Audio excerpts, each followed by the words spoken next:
So, hello one and all, welcome to this video, another Facebook Live, and this one is about rejection. Kind of a few thoughts about what rejection is and why we feel the way that we feel when we are rejected. Now, for those of you that don't know me, my name's Cardwell, and I'm a counsellor and a therapist, and I help people overcome anxiety, emotional issues as quickly as possible. And I specialise in relationship therapy. Okay, so rejection, very, very, very common in that all of us at some point are going to experience rejection. Some of us more than others. We'll all feel rejected at some point in our lives, and each of us deals with rejection in different ways. We have coping mechanisms that help us deal with rejection.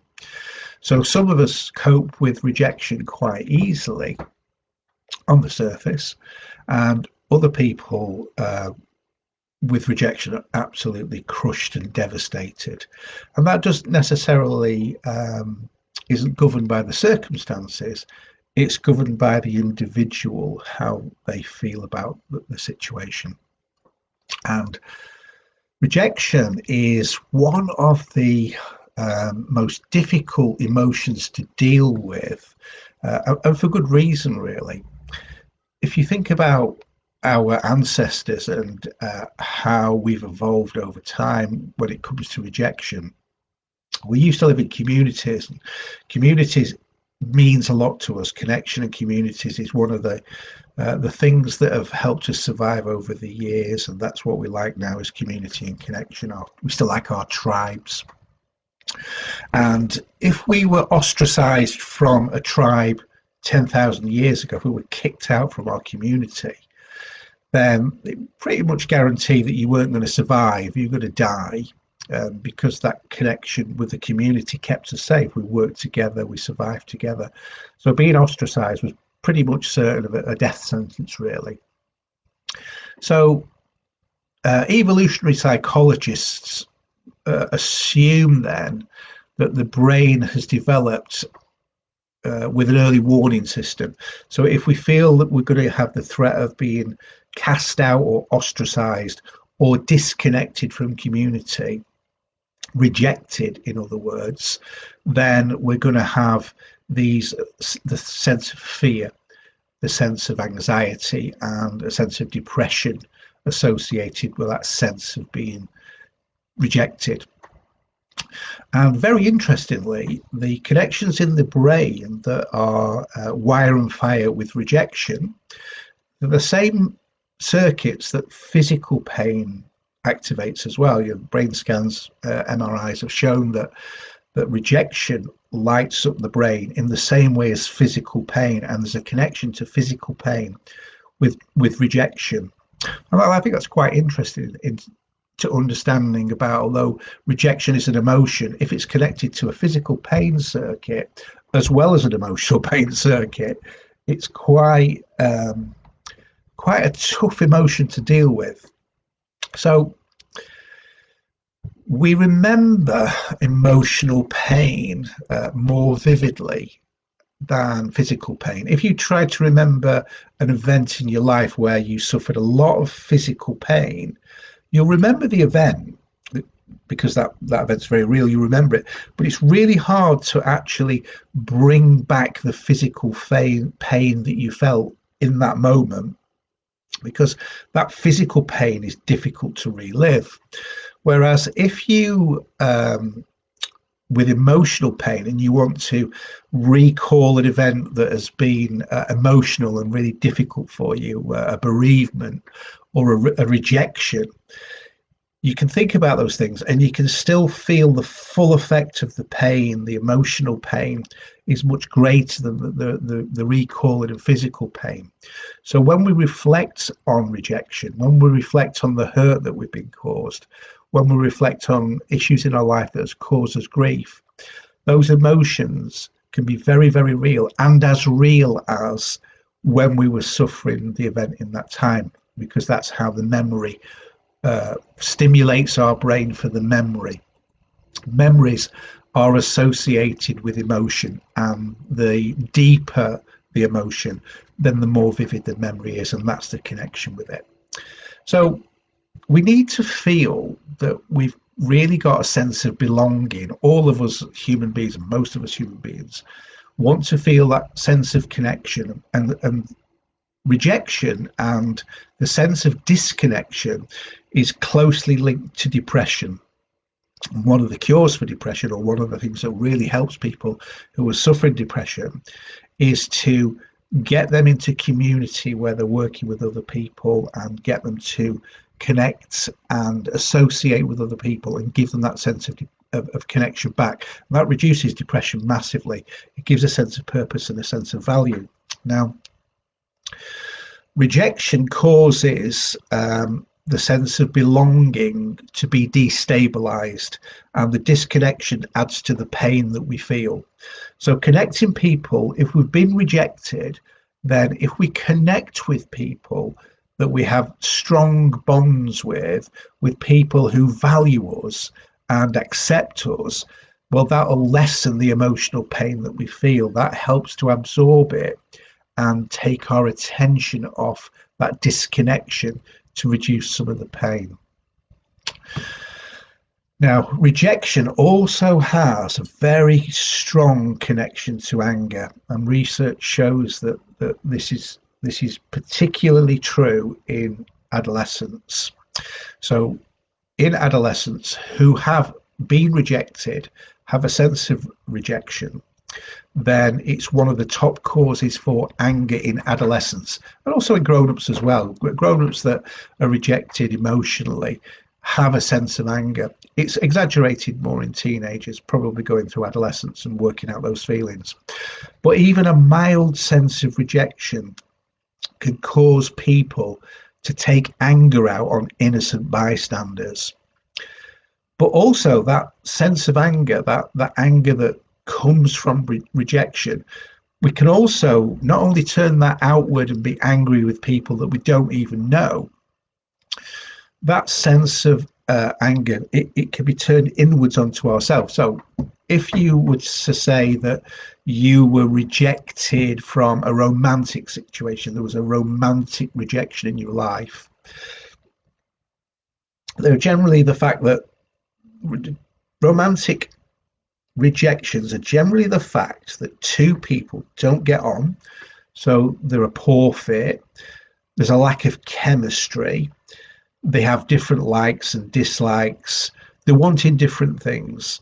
So if you're rejected from that relationship, then we can tend to blame ourselves and feel rejected and feel like we're a rejected person. But what we do then is we deepen the emotional pain that makes it difficult for us to recover emotionally.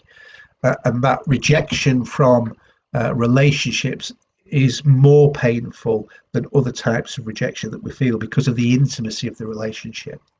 And it is very common in therapy that I have clients where they have suffered real anxiety and real depression and a cause of stress because of rejection in the past by a significant other. And that's often more strongly associated, in my experience, with the emotions towards the mother. If there's a sense of disconnection with the mother and a sense of rejection, then that tends to create anxiety and types of depression. 20, 30, 40 years later, those things are still affecting people's lives. So rejection is a really strong emotion that can cause a lot of damage over a long period of time. And it's a really strange emotion, rejection, in that it is difficult to reason with. It takes over in a way that's difficult for you to reason with it, to argue it down, to say that there's no need for it. So dealing with rejection can be difficult if it is left. If you allow rejection to, those feelings of rejection to make you feel rejected, so that you feel down, you feel isolated, you feel depressed. If you allow those feelings and those feelings become a way of thinking or a paradigm, a habit, should we say, then that will completely take over your personality. Not completely take over your personality, that's a bit strong, but it will take over a large part of your personality that affects many areas of your life in a very unpleasant way. So if you see rejection as a sliding doors moment, if you ever saw the film Sliding Doors, where you've got the options of two choices, really, two paths to take. So if you have an event in your life that you perceive as being a rejection, it could be a romantic rejection, it could be not getting a job, it could be that your friend falls out with you, or you're having disagreements with the family and there's a sense of rejection there. Well, you've got two choices, and which choice you choose to take will define your future. The path you choose to take is the way that you think about rejection. So think of rejection as the conversation that you have with yourself after the rejection, in that you are thinking that you are not good enough, that you were rejected because you have failed, or you have been rejected because somebody perceives you to be less than you are. If you think like that when you're rejected, then that's going to cause negativity, that's going to cause depression, that's going to cause the way that you feel about yourself overall in a negative way. Now, the key is not to place the emphasis on being rejected, because that's usually not the case. Like I said, with relationships break down because two people can't connect, they can't get on anymore, they can't communicate. There's a bigger structure to a relationship breaking down usually than one particular incident. And it isn't the fact that you're rejected, it's a set of circumstances that have come about to create that breakup of the relationship. The rejection is just how you perceive yourself in that situation. So taking hold of that thought of rejection as soon as you can, and telling yourself that you're not rejected, it is just circumstances, because 85-90% of the time you are not rejected, it's a set of circumstances. And if we direct our thoughts down that road of worry and negativity, and we feel rejected, and if we focus on those feelings and those emotions, then we accept that rejection, and we're going to live a life of rejection. We're going to have emotions and feelings and behaviors of rejection because we've gone down that road of feeling rejected. And that isn't really who we are. That's not us as human beings. We're not rejected most of the time. We choose to take on that rejection and focus on it and create a mindset that makes us feel bad. You can take on a different mindset, and you can see rejection as an event in your life that's a chance to reinvent yourself and to understand the importance of creating new opportunities to get success if you want them. Now, rejection is difficult. There's a lot of hurt involved in rejections, particularly in relationships and falling out with people. But sometimes they're inevitable, and change is inevitable. But how you choose to think about it is what you're going to create for your life. So have a think about that.